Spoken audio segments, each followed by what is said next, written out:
Ang mga introvert na kilala sa kanilang pagiging mapanimdim at madaling makaunawa ay madalas na gumagawa ng isang thoughtful na diskarte kapag sinusuri ang pagiging tunay na mga aksyon o salita ng isang tao.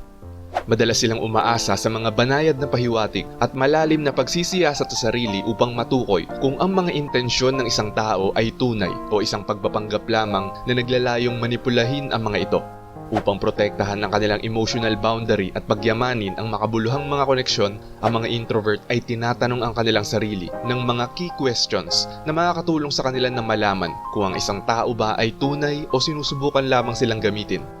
Nakatuon ang mga tanong nila sa consistency, empatiya at tunay na interes na nagpapaintulot sa mga introvert na mahuli ang mga pagpapanggap at masuri kung ang isang relasyon ay tapat o kung may makasariling mga motibo. Narito ang ilang mahalagang tanong na kino-consider ng mga introvert para malaman kung genuine ba ang isang tao.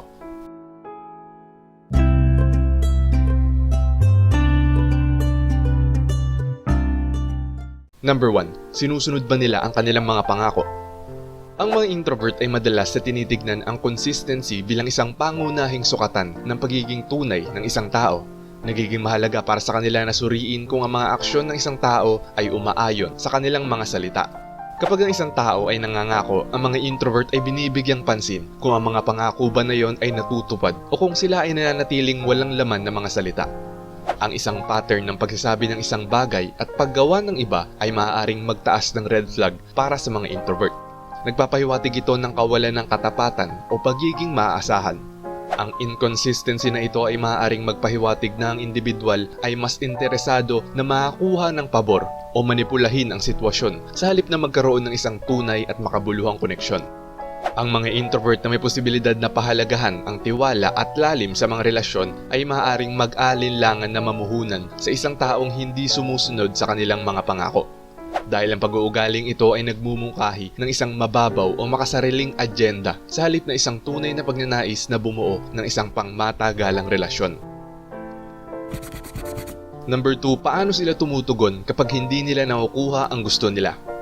Kapag sinusuri ng mga introvert ang pag-uugali ng isang tao, binibigyang pansin nila kung paano nagre-react ang isang tao kapag ang mga bagay ay hindi nasusunod. Kung ang isang tao ay tunay na mabait at interesado, mananatili silang magalang at maunawain kahit na nahaharap sa mga pagkabigo.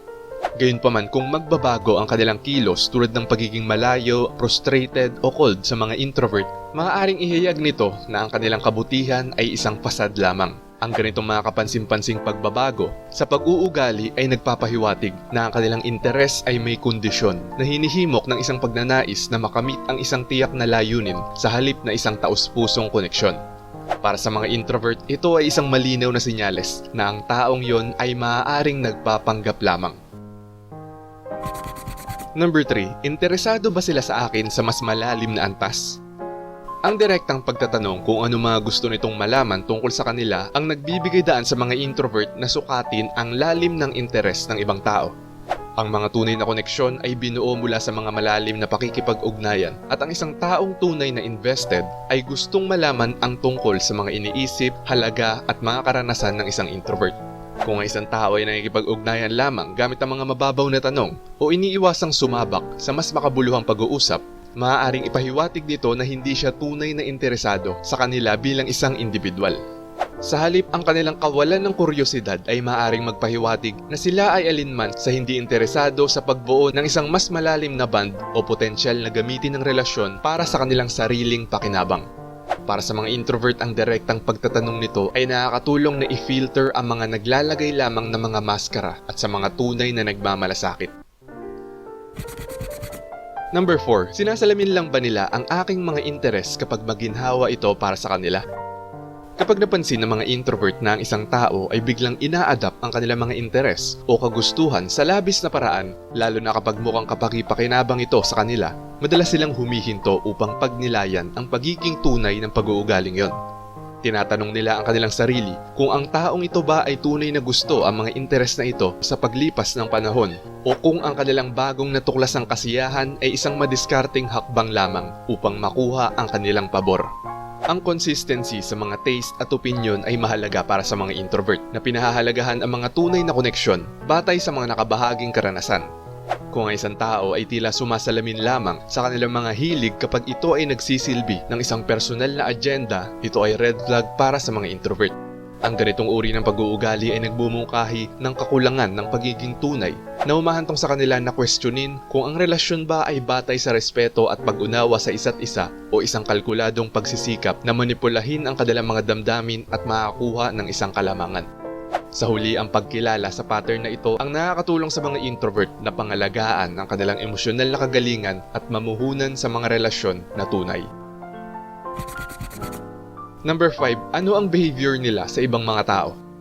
Ang isang mahalagang panloob na tanong para sa mga introvert ay kung ang isang tao ba ay kumikilos sa parehong paraan sa kanila tulad ng ginagawa nila sa iba o kung ang kanilang kilos ba ay nagbabago depende sa konteksto.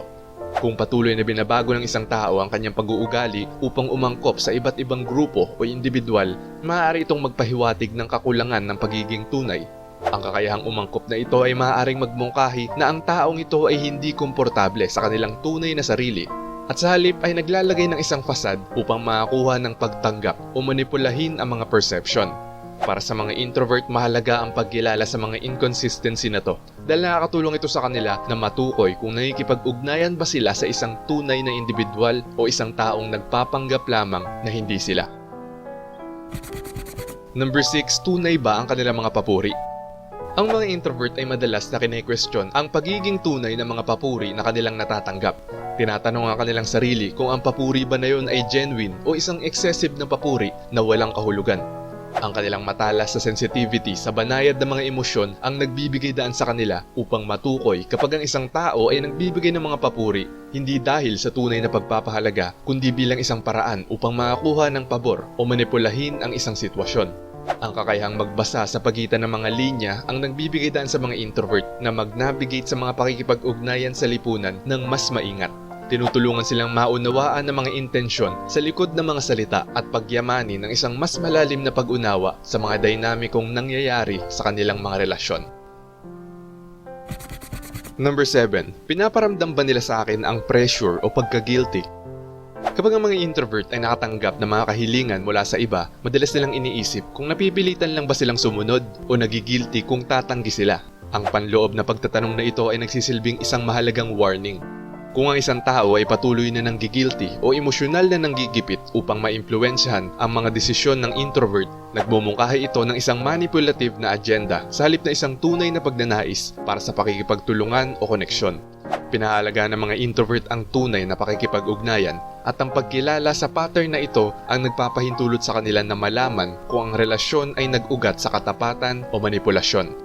Ang self-awareness na ito ay tumutulong sa mga introvert na mapanatili ang malusog na mga hangganan at nagpapaunlad ng mas makabuluhang mga relasyon batay sa paggalang sa isa't isa. Number 8, nagpapakita ba sila ng empatiya kahit na hindi ito nakikinabang sa kanila? Ang isang kapaki-pakinabang na direktang tanong na maaaring itanong ng mga introvert ay, paano mo hinahandle ang mga sitwasyon kung saan ang isang tao ay hindi sumasang-ayon sa iyo o hindi nakakatugon sa iyong mga expectations? Ang pagtatanong nito ang magpapakita ng marami tungkol sa karakter ng isang tao. Ang mga tunay na individual ay may posibilidad na magpakita ng empatiya at pag-unawa kahit na sa mga mapaghamong sitwasyon na nagpapakita na pinahahalagahan nila ang mga relasyon kaysa sa mga panalong argumento. Gayunpaman, kung ang isang tao ay nagpapakita ng kawalan ng empatiya o nagiging defensive kapag nahaharap sa mga hindi pagkakasundo, ito ay red flag. Ang pag-uugali na ito ay maaaring magpahiwatig na mas inaalala nila ang kanilang sariling mga interes kaysa sa pagpapatibay ng mga tunay na koneksyon, na nagpapahiwatig ng mga potensyal na manipulatibong tendensiya. Sa pamamagitan ng pagtatanong ng tanong na to, mas masusukat ng mga introvert ang pagiging tunay na mga intensyon ng isang tao. At number 9, humihingi ba sila ng pabor o tulong ng higit pa kaysa sa inaalok nila? Ang mga introvert ay madalas na isinasaalang-alang kung merong isang pattern ng isang tao na madalas na humihingi ng tulong o pabor ng hindi nasusuklian.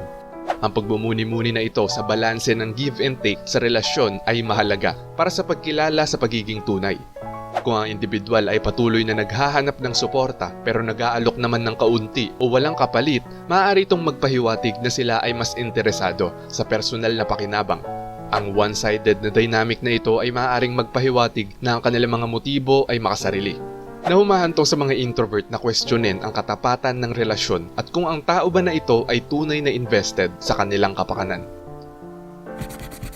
Shoutout sa mga nag-comment last upload na may mga signs sa mga introvert para malaman yung mga taong lagi silang iniisip. Shoutout kay Amelie Ami.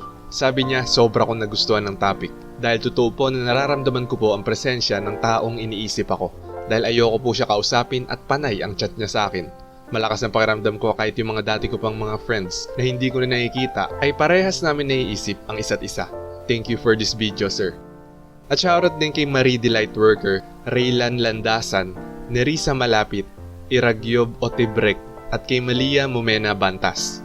Kung gusto nyo ding ma-shoutout, mabati o mabasa ang comment nyo, mag-comment lang sa latest video dito sa channel na to at pipili kami doon ng mga isi-shoutout para sa susunod na upload.